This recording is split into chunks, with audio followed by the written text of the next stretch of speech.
Baik jamaah, kita kembali lagi bersama kami di rumah Mama Dede. Baik Ma, mohon dilanjutkan. Iya bagaimana Mas, cara silakan. kita bisa mengenali bahwa Al-Quran itu bisa menjadikan obat untuk kita. Apakah yang menjadi obat hanya Al-Fatihah? Tidak. Semua ayat-ayat Al-Quran merupakan obat buat kita. Masya Allah. Sekian banyak, termasuk muawizatain. Yang namanya kulhu, palak, anas, itu kan trikul. Itu obat. Contoh, kalau seandainya kita mau tidur, kita berwudu, langsung baca Fatihah, kulhu, palak, binas, bolak-balik. Maka orang tadi terjaga di segala penyakit yang datang, karena mereka dijagain oleh malaikat-malaikatnya Allah. Tuh. Terus apa lagi? Punten. Kalau kita punya keluarga, punya suami, punya istri, punya anak-anak, bengal galauan bulu, diperbanyak oleh kita membaca surat Al-Fatihah. Kenapa? Al-Fatihah ini adalah Ummul Quran, ibunya Al-Quran. Pokok pangkal Al-Quran isinya terdapat di dalam surat Al-Fatihah. Makanya dibaca dengan baik, dengan khusyuk mohon kepada Allah. Ini bisa meruqyah orang yang kurang sehat. Baik sehat jasmani maupun sehat rohani. Apalagi yang rohani. Kan penyakit hati. Iya. Kemudian juga benci, iri sama orang, pelit, koret, kedekut, kemudian juga sombong, merasa gue hebat. Ini penyakit-penyakit hati. Bisa disembuhkan dengan ayat-ayat Al-Quran. Punten. Barangkali di antara Anda ada yang bilang, saya udah berkali-kali baca, kok nggak juga tokcer, nggak juga dikabul, nggak juga sembuh. Punten. Boleh jadi hati Anda kurang yakin. Boleh jadi baca aja kurang tartil. Bukankah Allah berfirman warattilil Qur'ana tartila? Baca Quran itu yang tartil. Kalau kita yakin di hati dengan bacaan-bacaan Al-Quran bisa menyembuhkan penyakit, insya Allah dikabul, tapi yakinkan di hati. Allah berfirman dalam hadis qudsi, ana indad-dhonni abdi wa ana ma'wina yadkuruni fa in dzakarani fi nafsi dzakartu fi nafsi. Perlakuanku kepada segenap hambaku tergantung persangkaan mereka kepadaku. Kalau mereka berdoa yakin di hatinya akan dikabul, pasti dikabul. Dua, kalau ada orang berdoa tapi ragu-ragu dikabul enggak, Allah pun ragu-ragu memberikannya. Kalau ada orang berdoa, kayaknya doa saya nggak bakal dikabul. Yakinkan doa saya akan dikabul oleh Allah, pasti Allah mengabulkannya dengan dua syarat.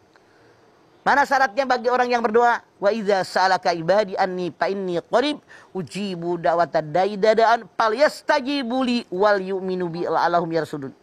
Muhammad, kalau hambaku bertanya kepada tentang aku jawab, aku sangat dekat. Aku kabulkan doa permintaan orang yang berdoa kepadaku. Dikabulkan dengan dua syarat. Falyastajibu li wal yu'minu bi. Ikuti segala perintahku, hindarkan yang dilarang olehku, beriman kepadaku.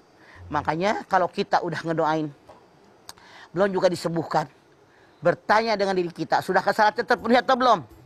Atau boleh jadi belum saatnya sembuh. Atau boleh jadi memang obatnya, makanya ibu maaf, dalam rangka kita berobat ini, yakinkan ini obat, pasti obat orang ini. Kenapa? Saya ambil contoh. Orang punya penyakit yang sama, Zahra, Mamah, Bedu. Iya. Pergilah ke dokter yang sama. Apakah semuanya bareng? Bervariasi hasilnya. Variasi. Yang ini langsung sembuh, yang ini masih setengah sembuh, yang ini nggak sama sekali sembuh. Ya Allah. Masya Allah. Bener? Iya. Kenyataan kan? Iya betul Pak. Keyakinan hati.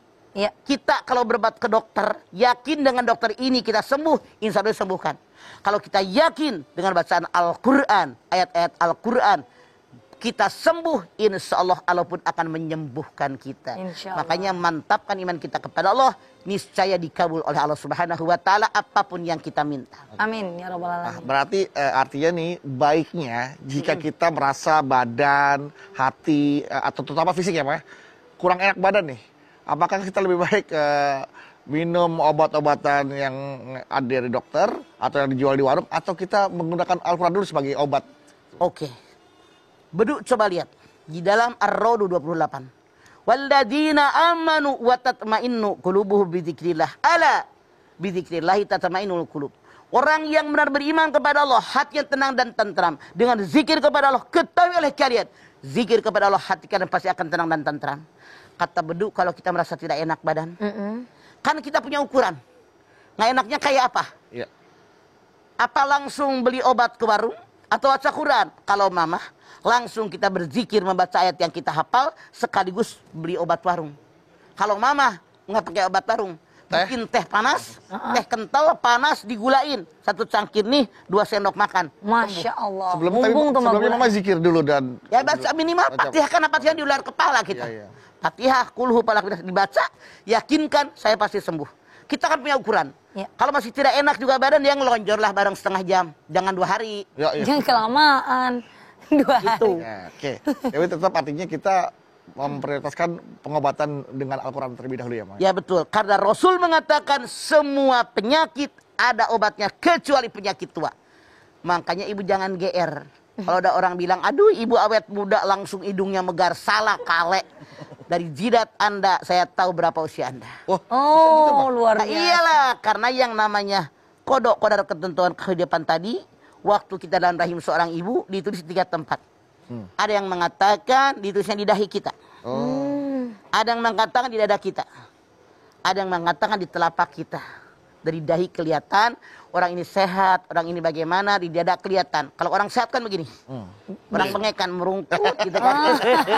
Ini dadaku, mana dadamu, kelihatan kan? Iya, betul. Kelihatan ya benar. Yang ketiga ulama mengatakan ada di telapak kaki, di telapak Telapak tangan. Tangan. Ya. Baiklah, Masya Allah ya Maya. Berarti misalnya pun kita minum obat-obatan medis dari dokter, obat-obatan herbal kah, atau mungkin kita racik sendiri, tapi kalau kita sertakan ayat-ayat Quran di dalamnya, Lebih itu cepat sembuh. lebih cepat sembuh. Masya Allah. Jadi Karena kan harus Allah yang mau melibatkan. menyembuhkan ya, Mas. Betul. Pada Allah dasarnya Maha Allah yang menyembuhkan ya, Mas. Betul. Obat itu sebagai perantara, Wasilah. wasilah. Wasilah. Wah, Masya Allah. Ibu-ibu, di sini ada yang sakit? Enggak. Tapi ada yang mau nanya kan pasti sama Mama ya?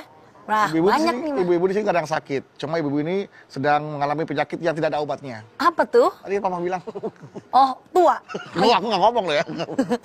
Ya. Semua pasti mengalami tua, Pasti. tidak masalah. Alhamdulillah, walaupun sudah tua masih sehat. Iya. Karena semua orang akan tua pada waktunya. Ya, Bu ya? Mah, boleh ya, Maya? Ibu-ibu ini nanti nanya sama Mama. Mangga. Oke, tapi tunggu dulu ya Bu ya. Setelah pesan-pesan yang mau lewat berikut ini. Bapak Ibu jamaah yang ada di rumah, jangan kemana-mana. Di sini aja, tetap bersama kami di Rumah Mama Dede.